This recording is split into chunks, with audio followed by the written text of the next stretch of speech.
ఐదో అధ్యాయములో మనము ఏమేమి తెలుసుకున్నామండి. ఇక్కడ మనకి ప్రభు మాట వినడు, పైగా శ్రమలు కూడా ఎక్కువైపోయినాయి. ఏంటి, ఎటకలో చేయడంలో శ్రమ అధికమైపోయిందని తెలుసుకున్నాము. గడ్డి వారే తెచ్చుకోవాలి చూడండి. అప్పటి వరకునేమో చక్కగా వారి పని ఏదో వారు చేసుకుంటున్నారు. ఎప్పుడైతే దేవుడు ప్రణాళిక అక్కడ జరుగుతూ ఉన్నదో, ఆయన చిత్త ప్రకారము వీరు మోషే గారి ఆలోచన, దేవుని ఆలోచన ఫరో రాజుతో చెప్పగానే ఆ ఫరో గారు ఉగ్రుడైపోయి కోపముతో అప్పటి వరకు లేని శ్రమ ఎవరికి, ఇజ్రాయేలీలకి అధికమైపోయినాక వారందరూ ఏం చేస్తారండి, మోషే గారినే అంటారు, బాబు నువ్వు రాకముందు హాయిగానే ఉండేవాళ్ళు, ఎంతో కొంత నువ్వు వచ్చావు, దేవుడు చెప్పాడని వచ్చావు. ఆయనకి చెప్పినాక మాకు శ్రమ అధికమైపోయిందని పాపం మనోవ్యాకులం చేత నిట్టూర్పులు ఏడ్చుకుంటూ బాధపడ్డారండి. అలా బాధపడితే నాయకుడు కుదుటితనంగా ఉంటాడండి. అంతమంది లక్షలాది మంది బాధపడుతూ ఉంటే మనోవ్యాకులము చేత మోషే గారు ఏం చేశారంటే ప్రభువుకి ప్రార్థన చేశారంటే. నాయకుడు చూసారా, నాయకుడు దేవుని దగ్గర నుంచి ఆత్మసాక్షాత్మై సమాధానపడి తర్వాత పెద్దలతో చర్చించుకుంటున్నాడు. చూసారా, మనము ఎవరితో అటాచ్మెంట్ అవ్వాలి, ముందుగా దేవునితో అటాచ్మెంట్ అవ్వాలి శ్రమ వచ్చినప్పుడు. అయితే సరే, ఆయన మరలా 6వ అధ్యాయంలో చూసుకుందామండి. అయితే ఫరో దగ్గరికి ప్రభు సెలవిస్తూ ఉన్నాడు అనమాట. మోషే విజ్ఞాపన చేస్తుంటే సెలవిస్తూ ఉన్నాడు. ఏమనగా అంటే, నీవు నిశ్చయముగా చూచెదవు, బలమైన హస్తము చేత అతడు వారిని పోనిచ్చును. అతడు అనగా ఫరో బలమైన హస్తము చేత వారిని పోనిచ్చును. బలమైన హస్తము చేతన అతడు తన దేశములో నుండి పోనిచ్చును. ఆ బలమైన హస్తము, దేవుని హస్తము ఆయన మీద ఉంచుతున్నాడు. ఎవరి మీద ఉంచుతున్నారండి? ఫరో రాజు మీద. ఆ బలమైన హస్తము ఫరో రాజు మీద ఉంచితే ఆ బలమైన హస్తము, ఇక్కడ ఇంగ్లీష్ వర్షన్లో స్ట్రాంగ్ హ్యాండ్, ఈ విల్ బి ఫోర్స్డ్. అయితే బలమైన హస్తము, స్ట్రాంగ్ హ్యాండ్ ద్వారా ఆయన మిమ్మల్ని విడిపిస్తాడు, అది నువ్వు చూస్తావు అన్నాడు. అయితే బలమైన హస్తము అనగా ఆయనకి ఏమి కలగజేస్తానని చెప్తూ ఉన్నాడు దేవుడు? శ్రమలు కలగజేస్తానన్నాడు, వేదన దుఃఖము కలగజేస్తానన్నాడు, నిట్టూర్పు సమస్యమును. ఆ బలమైన హస్తము, స్ట్రాంగ్ హ్యాండ్ ఏం చేస్తుందంటే ఆయనని మీరు వెళ్ళిపోండి అనేటట్లుగా చేస్తాను అని చెప్తూ ఉన్నాడు. చూసారా, దేవుని హస్తము అలాగే ఆయనకి శ్రమలు కలుగ చేస్తూ ఉన్నది. అదే హస్తము వీరికి తోడుగా ఉంది. ఎవరికి? ఇజ్రాయేలుకి అదే హస్తము. వీరికి ఎలాగుంది చూడండి, వీరికి ఎలాగుందని వాక్యంలో సెలవిస్తూ ఉన్నాడు. 6వ వచనములో, నేనే యెహోవాను, ఐగుప్తీయులు మోయించు బరువుల క్రింద నుండి మిమ్మును వెలుపలికి రప్పించి వారి దాసత్వం నుండి మిమ్మల్ని విడిపించి నా బాహువు చాపి గొప్ప తీర్పులు తీర్చి మిమ్మల్ని విడిపిస్తాను. చూసారా, ఈయన దగ్గర ఈ బాహువు అనగా చెయ్యి, ఆయన చెయ్యి వారిని విడిపించడానికి ఉపయోగిస్తూ ఉన్నాడు దేవుడు. ఏ విధముగా విడిపించడానికి? వారు ఐగుప్తులో ఉన్న బరువులు మొయ్యడం అంటే ఏంటంటే బరువుల కింద నిట్టూర్పుల నుంచి నా హస్తము చేత మిమ్మల్ని విడిపిస్తాను, అనగా కష్టములో నుంచి విడుదల చేస్తాను, మీకు సంతోషము కలగజేస్తానని ఆ బాహువు, దేవుని యొక్క బాహువు చెప్తూ.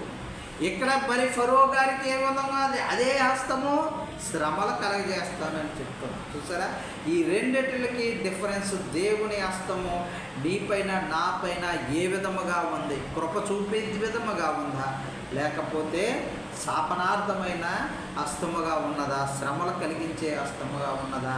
ఈరోజు మనం అందరము సాయంత్రం వేళ పరిశీలన చేసుకోవాల్సిన వారమై ఉన్నాం. అయితే చూడండి, ఇక్కడ మరలా ఇంకొక మాట అంటూ ఉంటుంటాడు. ఏమనంటే, నేను యెహోవా నామాన్ని నేను ఎప్పుడు ఎరగను అని ఫరో రాజు అంటూ ఉంటాడు.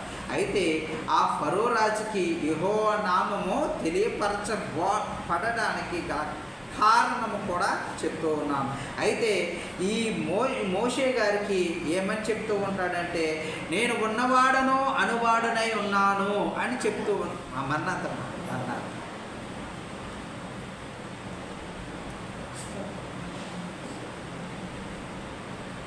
నీ బలహీనత తట్టు చూడకు, నా బలము తట్టు చూడుము, మనో విచారము కూడదు నీకు, మహిమ తలంపులే కావలెను. చాలండి.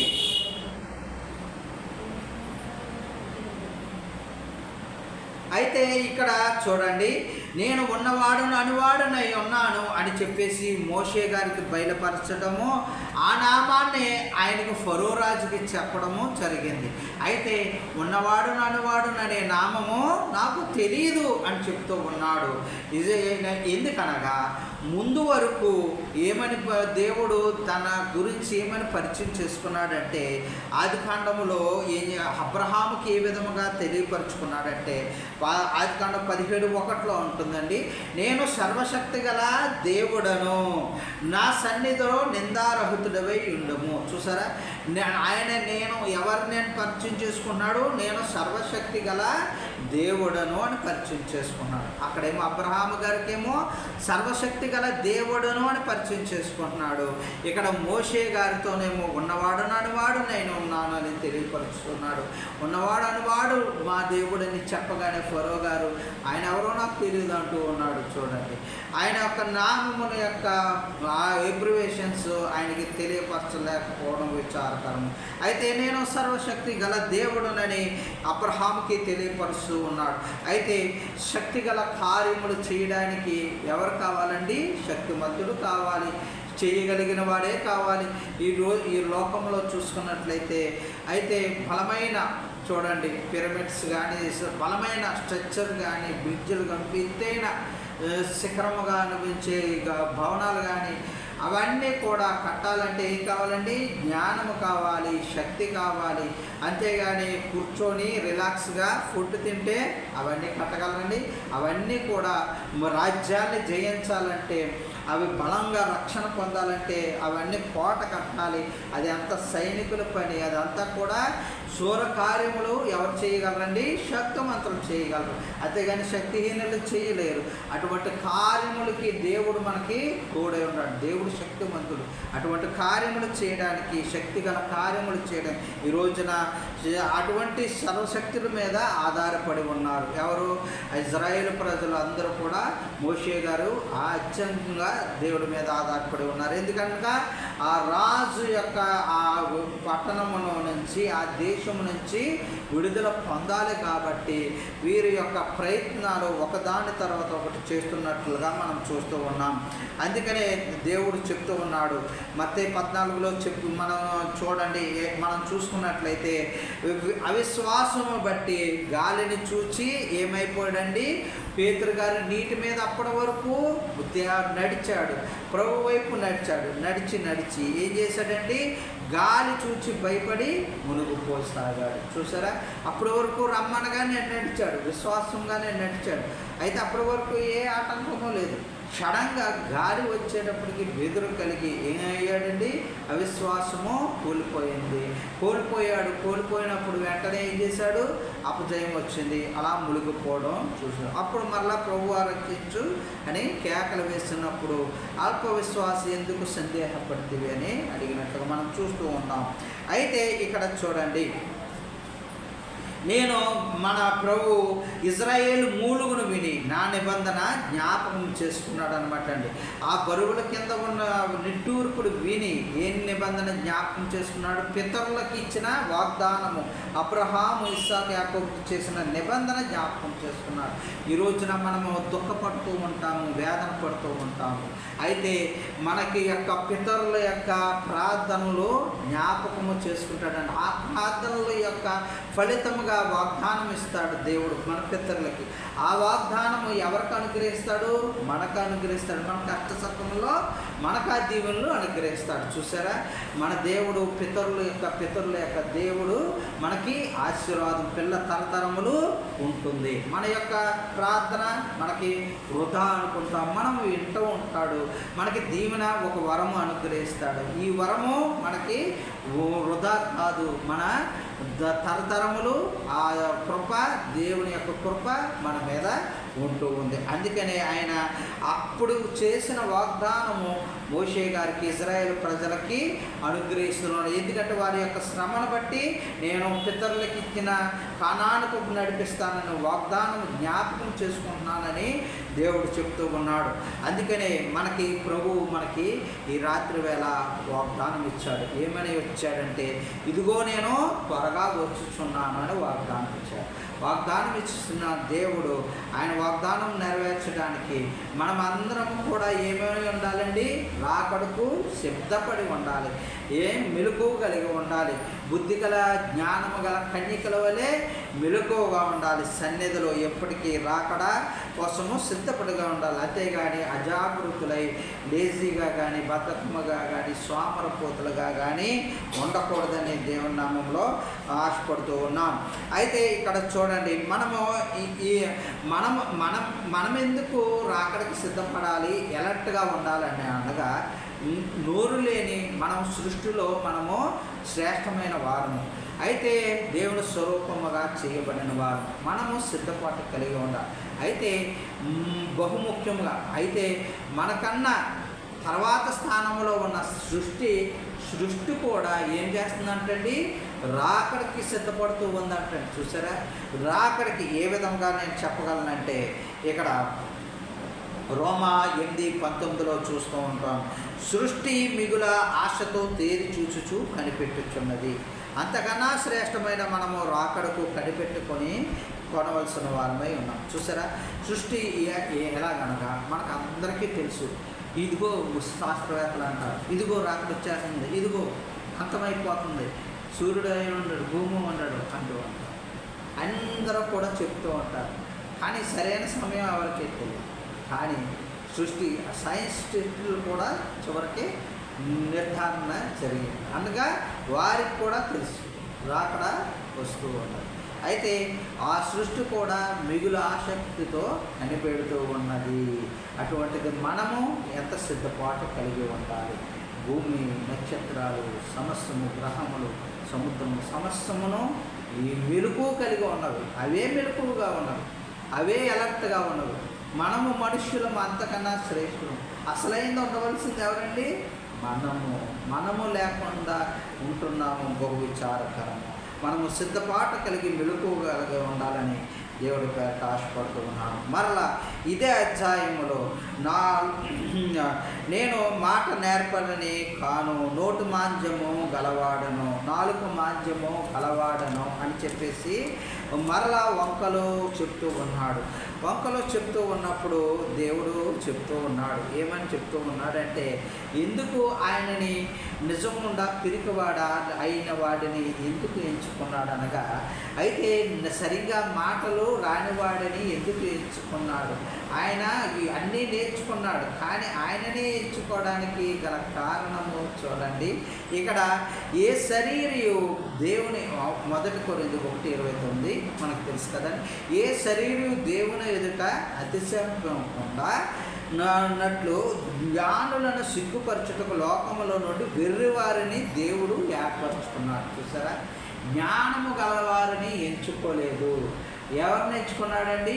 వెర్రివారిని ఎంచుకున్నాడు. ఎందుకనగా లోకములో అది లేకపోతే జ్ఞానవంతుల కింద చేశాడు అనుకోండి. ఉదాహరణ, ధనవంతులనే ధనవంతుల కింద చేస్తూ ఉన్నాడు. ఫర్ ఎగ్జాంపుల్, అనగా వారి వశములోనే ఉంటుంది. ఫర్ ఎగ్జాంపుల్, బలవంతులుగానే ఉన్నారు. ఫర్ ఎగ్జాంపుల్, వారు ఏమని ఫీలింగ్ అవుతారంట?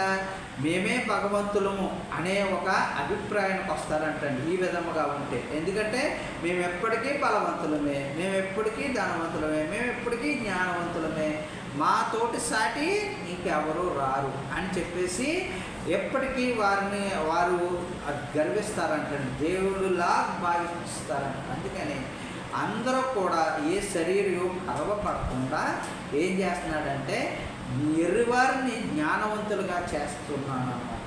అంతగా సమాంతరముగా దేవుని ఎదుట ఆరాధన పొందేలాగా ఆయన చూపుతున్నాడు అన్నమాట. అందువలన మోషే గారిని నోటు మాంద్యము ఇలా అన్నప్పుడు ఆయన ఎన్నుకోగలడానికి గల ముఖ్య కారణము ఈ వచనము ద్వారా నేను సెలవిస్తూ ఉన్నాను. అలాగే నిర్గమకాండంలోని అలాగే నేను ఉన్నవాడు నన్ను పరిచయం చేసుకున్నాడు, అలాగే నేను సర్వశక్తి గల దేవుడిని తెలియజేసుకున్నాడు, నేనే యెహోవానని మనకి జ్ఞాపకము చేస్తూ ఉన్నాడు అన్నమాట.